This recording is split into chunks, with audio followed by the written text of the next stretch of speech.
আমাকে প্রণাম করেছো, করো। পুরানোকে বিদায় দিয়ে নূতনের সূর্যোদয় হোক, জীবনে আসুক শান্তির ছায়া, সাফল্যের রঙিন অভিষেক, প্রভাতী আলোয় মুখরিত হোক বাংলার আকাশ বাতাস। সকলকে জানাই শুভ নববর্ষের অনেক অনেক শুভেচ্ছা। তো নমস্কার, কেমন আছো সবাই? আমি শিল্পী, আমার আরেকটা নতুন ব্লগে তোমাদের সবাইকে স্বাগত। এই ব্লগটা হচ্ছে শুভ নববর্ষের দিন। বাংলা নববর্ষটা হচ্ছে আমাদের বাঙালিদের খুবই আনন্দের একটা দিন। তো সেই দিনটা আমরা বাঙালিরা যেরকম পারি সেরকমভাবেই আমরা সেটা এনজয় করি, হই হুল্লোড়, খাওয়া দাওয়া, ঘোরাফেরা, আরও কত কী। তো আমরা নিজেদের মতো করেই সেটা পালন করে থাকি, তাই না বলো? ওই দিন আমাদেরও দিনটা খুব ভালোই কেটেছে। তো সকালবেলা উঠেই আগে ব্রেকফাস্ট খাওয়া হলো, সবাই রুটি সবজি মিষ্টি। তো তারপর শুরু হয়ে গেল রান্নার পর্ব। তো দেখতেই পেলে যে মাছ কাটছে আর বড় মশাই বলছে চিকেনটা মেখে দেবে, তো ও মেখে দিল। তো রোজকার যে মশলাপাতি আছে সেগুলি আর সাথে টক দই আর মিট মশলা দিয়ে চিকেনটা ও ভালো করে মেখে দিল আর মা বসিয়ে দিল। তো মাংস কষা প্রায় হয়ে গেছে, ঝোল দিয়ে দিল, দেখতেই পেলে ভাত বসিয়ে দিল। তো সিমসামই রান্না হয়েছে, তো বেশি আইটেম হয়নি। এর মধ্যে আমার দেওর বাড়িতে নেই, ও আছে কাজের সূত্রে মুম্বাইতে গেছে।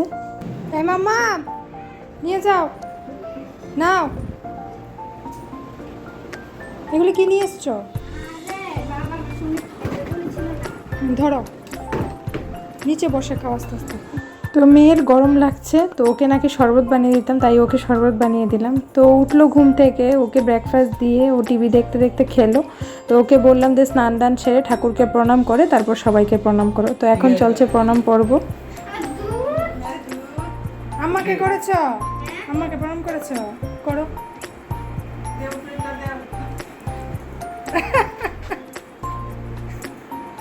করো। এই বাবাকে কর, বাবাকে করো, এই বাবাকে করো।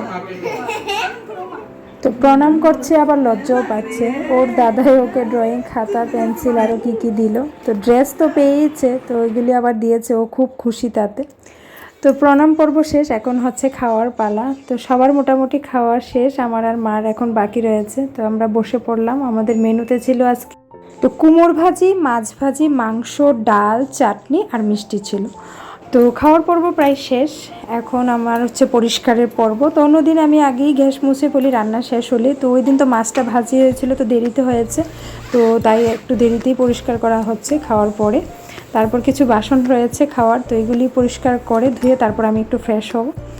তো বিকালে একটু বের হওয়ার ইচ্ছা আছে, দেখি বের হতে পারি কি না। তো ওই ব্লগটাও তোমাদের কাছে শেয়ার করব। তো আমি এখন ফ্রেশ হয়ে চলে আসলাম। তো এখন একটু রেস্ট নেব, তারপর সবাইকে একটু শুভেচ্ছা বার্তা দেব ফোনে। তো ততক্ষণের জন্য আজকের ব্লগটা তাহলে এখানেই শেষ করছি। ব্লগটা কেমন লাগলো অবশ্যই কমেন্টে জানাবে। তো ভালো লাগলে একটা তো অবশ্যই লাইক পেতেই পারি, তাই না? তো ততক্ষণের জন্য টাটা, বাই বাই, দেখা হচ্ছে আবার একটা নতুন ব্লগে।